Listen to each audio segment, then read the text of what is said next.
Good evening. சுக்கோணம் ஃபார்மில் இருக்கேன். இப்போ நான் வந்து இப்போ மேலே இருக்கிற நிலத்தில் இந்த நெல் பேட்சில் இருக்கேன்.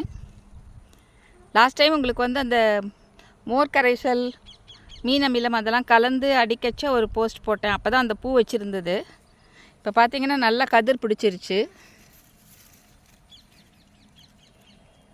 எல்லாத்துலேயும் கதிர் இருக்குது. இந்த பாருங்கள், இது அரிசி நல்லா மெலீஸாக இருக்கும்னு நினைக்கிறேன்.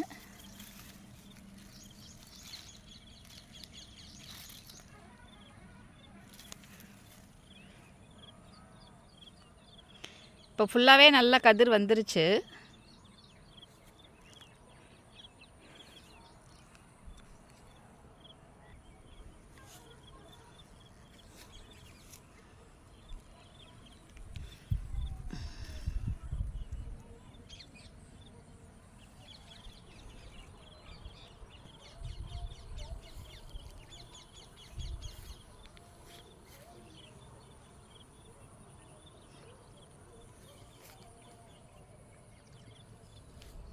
நான் ஆக்சுவலாக பார்த்திங்கன்னா இதுக்கு இன்னும் ஒரு மருந்து கொடுக்கலான்னு நினச்சேன். எய்தர் மீன் அமிலமோ இல்லாட்டா ஈயம் கரைசலோ கொடுக்கலான்னு நினச்சேன்.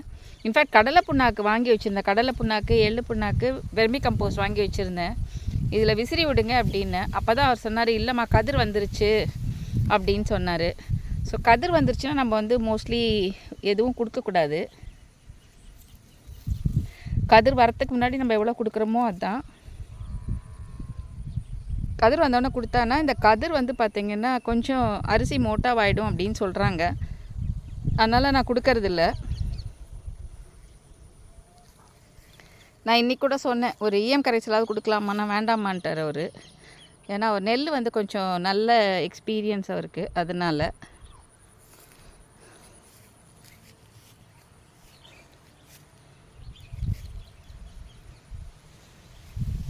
இது வந்து மேலே இருக்க நிலம் அந்த 37 சென்ட் அது.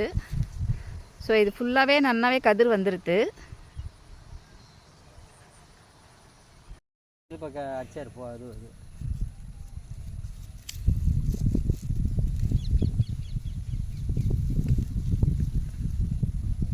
ஸோ இந்த மாதிரி கதிர் இந்த மாதிரி இருக்குது பச்சையாக.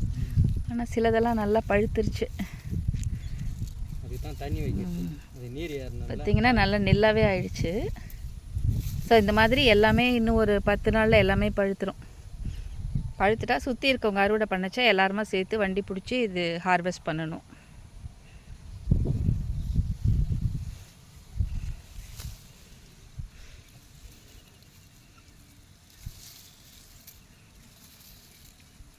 இதுவும் நெல் பார்த்திங்கன்னா நல்ல மெலீஸாக இருக்குது. ஜீரக சம்பா மாதிரி நல்ல தின்னாக இருக்குது. ஸோ ரைஸும் அவ்வளோ மெலிசாக தான் இருக்கும். ஏன்னா நெல்லே இவ்வளோ மெலிசாக இருக்குது இதில். ஸோ இந்த பச்சை நெல்லே இப்படி இருக்குன்னா இன்னும் காயச்சா இன்னும் கதிர் இன்னும் மெலிசாகிடும். ஸோ உங்களுக்கு அரிசி வந்து நல்ல மெலிசாக இருக்கும்.